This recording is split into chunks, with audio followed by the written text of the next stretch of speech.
Pregnant ladies ఉందని డాక్టర్లు కింద కూర్చోవద్దు, లేవద్దు, వంగొద్దు, బస్సులు ఎక్కొద్దు అంటున్నారు కదా.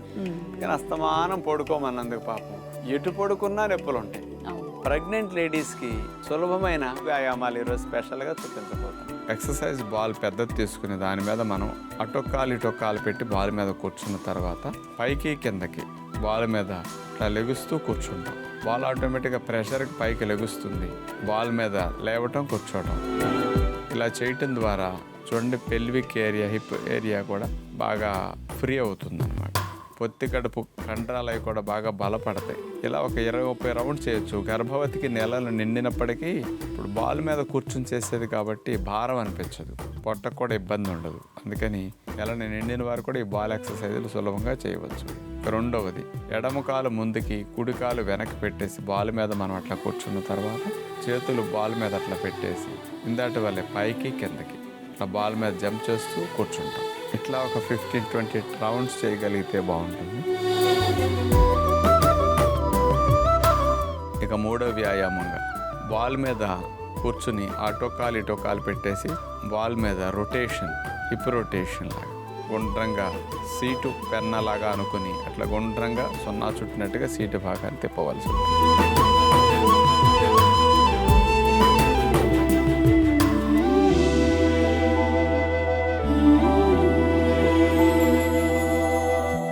అలాగే యాంటీ క్లాక్ వైజ్ డైరెక్షన్లో కూడా తిప్పుతాం.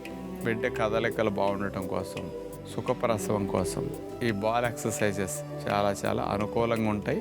మంచి లాభాన్ని కూడా గర్భవతికి అందిస్తాయి అన్నమాట. అందుకని కింద కూర్చుని చేయలేరు, పొట్ట పెరిగే కొద్దీ చాలా అసౌకర్యాలు ఉంటాయి. గట్టటి లేకుండా ఈ బాల్ వ్యాయామాలు మంచిగా ఉపయోగపడతాయి. గర్భవతులందరూ ప్రయత్నించి చూడండి.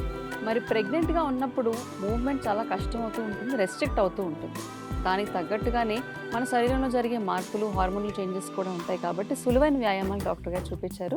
ప్రెగ్నెంట్ విమెన్ అందరూ ఇలాంటి ఇబ్బందులు ఎదుర్కొంటున్నట్లయితే కనుక ప్రయత్నించి చూడండి. డాక్టర్ గారు, ఈరోజు మన కార్యక్రమంలో ప్రేక్షకులందరికీ మల్టీవిటమిన్ టాబ్లెట్స్ ఎవరు ఎందుకు వాడాలి, ఎక్సెస్గా వాడడం వల్ల కలిగే నష్టాలు కూడా గుర్తు చేసినందుకు ధన్యవాదాలండి. ధన్యవాదాలు.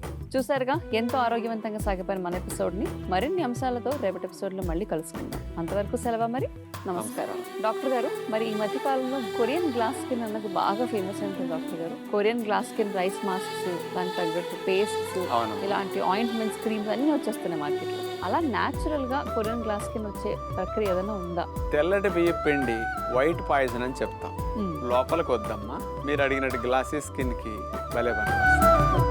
నీళ్లు పొయ్యి మీద పెట్టి మరిగించి అందులో బియ్య పిండి వేసేసి దగ్గరకు వచ్చాక దాన్ని దింపి అందులో అంత అలోవెరా జెల్, అంత తేనె, ఈ రెండింటిని కలిపేసేసి ఆ బియ్య పిండి ముద్దని బాగా చర్మానికి, ముఖానికి, మెడకి ఇవన్నిటిని అప్లై చేసేసేసి 20 నిమిషాలు అట్లా ఉంచేసేసి తర్వాత కడిగేసుకుంటే మరి కొరియన్ గ్లాసీ స్కిన్ రావడానికి ఈ టెక్నిక్ బాగా ఉపయోగపడుతుంది. న్యాచురల్గా మృత కణాల లేయర్స్ని తొలగించేసి పైకి వచ్చే స్కిన్ మంచి షైనీగా గ్లోతో చాలా బాగుంటుంది. మరి కొరియన్ గ్లాస్ స్కిన్ రావాలంటే మనం లోపల నుంచి తీసుకునే ఆహారం కూడా చాలా ముఖ్యమండి. జంక్ ఫుడ్స్ అలాంటివి తిని బాహ్యంగా ఇలాంటివి అప్లై చేస్తే ఏం సరిపోదు. కాబట్టి రెండింటిని బ్యాలెన్స్ చేసుకుంటూ మంచి ఆహారం తీసుకోండి, ఇలాంటి చిట్కాలు కూడా పాటించండి.